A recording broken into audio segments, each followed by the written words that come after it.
Clash of Champions is going down this weekend, and the first question that will spring into your head is how the hell does WWE put on so many pay-per-views? I don't really know, and it's made worse because, of course, it only feels like 5 minutes ago that we had a New Japan pay-per-view, or an All-Out pay-per-view, or AEW pay-per-view, I should say.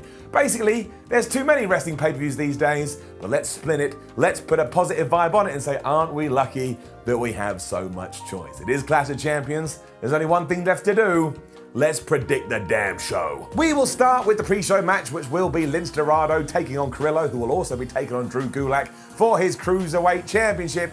And you already know how it goes when we talk about 205 Live matches. It's basically WWE's forgotten child that they would rather forget about, but they can't, because that's not what a good parent does. Although recent rumors suggest it may be being integrated with NXT, and I would like that. Keep it nice and simple. Drew Gulak retains, because that's just how these things work. But it'll be a good match. Our Intercontinental Championship is also going to be on the line, where The Miz takes on Shinsuke Nakamura, and a small part of me is worried that WWE will also put this on the pre-show, because there's like 11 matches on Clash of Champions, which is well too much. And that, of course, will also make me sad, because we take the IC Championship and we just continue to hammer it into the ground.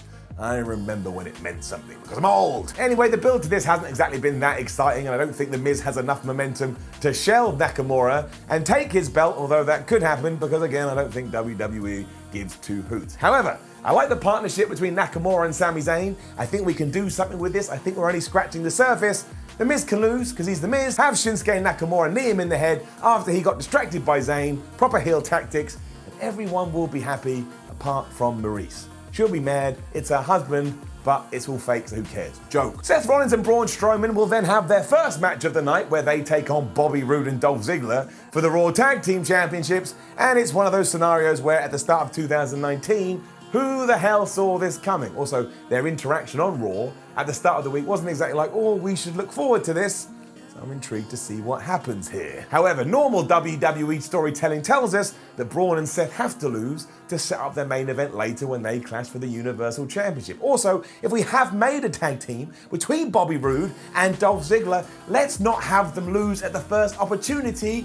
That would absolutely suck. If you think there's something there and you think we can do something with them as a pairing, let's go all in. It ain't hard. And also, you've got a get out of jail free card. Seth and Braun can start arguing, oh, Braun, I don't like you. Oh, Seth, I don't like you. Get these hands. They can do something. That sets up the card for later if you are going to watch the whole thing.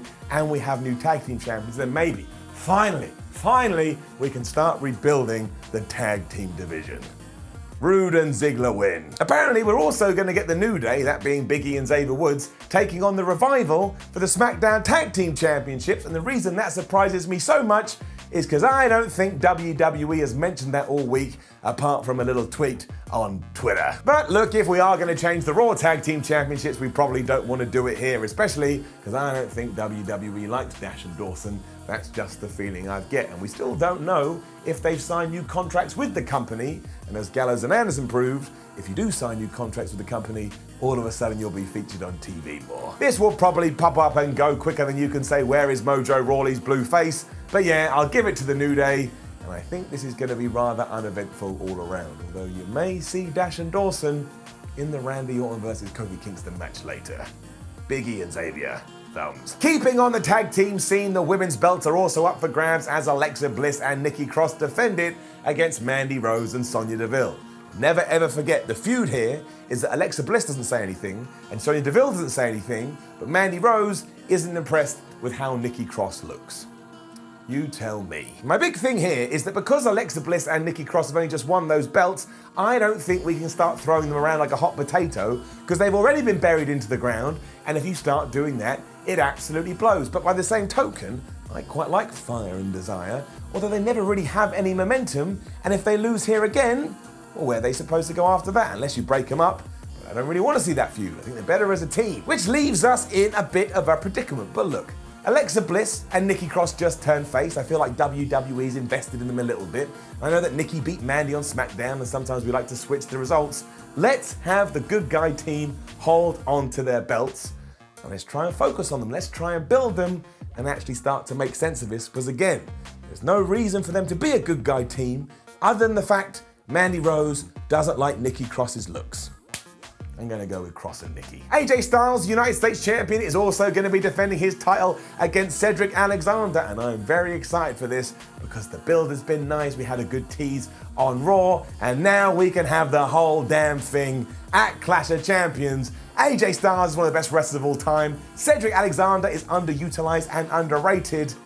Color me excited. I mean, if WWE gives them enough time and AJ Styles is allowed to work his magic, this could absolutely be the highlight of the entire event. And I actually think if we are giving Cedric Alexander a slow push, which is the rumor, Paul Heyman apparently is a big fan of his, why not use this to change the title? Because AJ Styles is kind of bulletproof right now because he is so funny and he is so entertaining as a heel, you could pull some shenanigans and you'd get away with it. WWE won't do that though, because they never do that, because once again, they have Gallows, they have Anderson, they can come out, they can distract the referee. AJ Styles can probably smash Alexander right in the face with that championship, and then we can all hate AJ. And also, maybe that means we get to Survivor Series and then have the match when Cedric wins. That's all okay by me. But AJ takes it here. Which brings us to one of the more intriguing spots of the evening as Erick Rowan takes on Roman Reigns and Roode Dogg in a no DQ match, which leaves us with the question, does Daniel Bryan get involved? And if he does, am I meant to think that was part of the plan, which would also include Erick iron clawing Daniel through a table?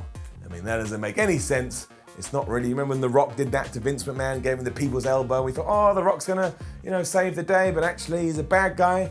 That was different. That was just like a poxy elbow. Daniel Bryan got thrown through wood. Also, no matter how many alternative realities there may be in this crazy thing called life, I bet I could go to each and every single one, and in none of them would WWE allow Erick Rowan to beat Roman Reigns. I mean, Roman Reigns is still the top guy in the company, even though he hasn't got any gold around his waist. I can't see it happening. I just can't. If it does, I'm going to explode on my chair and make my goat noise. Meh. But I just can't see it. I cannot see it, and I have two eyes. Roman Reigns spears him, but Daniel Bryan is going to be involved in some fashion. I don't know how, maybe even turns his back on Rowan, but it does mean at Survivor Series, it's Daniel Bryan versus Roman Reigns. That match was meant to happen at SummerSlam. It's now been delayed way too long, and I want to see it, but either way, Roman gets his revenge on the guy that tried to kill him. The WWE SmackDown Women's Championship is also up for grabs as the newly healed Bayley goes against I think she's becoming a face, Charlotte, and I have some plans. Which ties into Sasha Banks versus Becky Lynch for the Raw Women's Championship, which is also gonna happen on this show. And here's what I want you to do, WWE, if you would be so kind. Let's have Bayley beat Charlotte, Sasha Banks can get involved, or she can use a chair, I don't care. Let her win by any means that you want. But then whenever you do Sasha versus Becky, do the unthinkable and allow Sasha Banks to become the new Raw champion. And the reason I want this is because I quite like Bayley and Sasha as a bad guy pairing, but to really justify and underline what they've done, to underline their turn, you've got to make sure they're adorned with world titles, because then they can strut around like Vince McMahon being like, see, we were nice for ages and we got nowhere, but now we're being a couple of badasses and we can throw it all in your face. It's also going to help if you are trying to turn Flair face. It will give her an element of sympathy, and if you screw Becky out of her title, it's only going to make people like Lynch even more, so you are ticking all those boxes. Sasha Banks wins, Bayley wins, they celebrate afterwards like a couple of cowards, like a couple of idiots. It will work. I'm going to keep it nice and easy with Randy Orton and Kofi Kingston for the WWE title too. WWE, if you finally do not pull the trigger on Randy Orton beating Kofi Kingston for his belt, I am going to be a very sad man. And I know straight away you're thinking, Miller, you are changing a lot of titles on this show. You're damn right I am. And the reason I want it is because it would create a nice story. Randy Orton's whole point from day one has been that while he has achieved so much, really, when you look at Kofi, he's not in the same league. So if he cheats to win and steals that championship, and I know I booked a very shenanigans heavy card here, but it's WWE, they're gonna do it anyway. But if he does do that and then comes out on SmackDown and says, I told you, Kingston, you never had it in you, and once again, I've got one over you, Kingston can finally have a bit of a change, get a bit of fire, lose that traditional babyface smiley, and go a bit evil, I'm mad now, and you can turn him into this wonderful character that has to try and win his gold back. That is far better than just continuing on with the whole, hey, I'm Kofi Kingston, I'm having a great time, and I'm a really great wrestler. We've seen that, it's been emotional, it has been wonderful, but we need a change now, we need to shift gears. This is how you do it, and you just know Randy Orton's gonna make himself super hated. Also, who does Kofi fight next? Drew McIntyre? Elias? I I think there's far more interest in building this feud a little bit more. Kofi eventually wins his belt back, and then sure, you can pick anybody you want. And then it's our main event, which will be Seth Rollins versus Braun Strowman for the Universal Championship. And given we know the winner is going to go on to take on The Fiend at Hell in a Cell, I think it actually makes it quite obvious. Seth Rollins curb stomps somebody into the floor. That somebody would be Braun Strowman. And let's face it, WWE lets Braun Strowman lose all the time now anyway. The lights go out, there's a bunch of craziness. The Fiend is in the ring. He beats the holy hell out of Seth Rollins. And onwards we go to our next feud.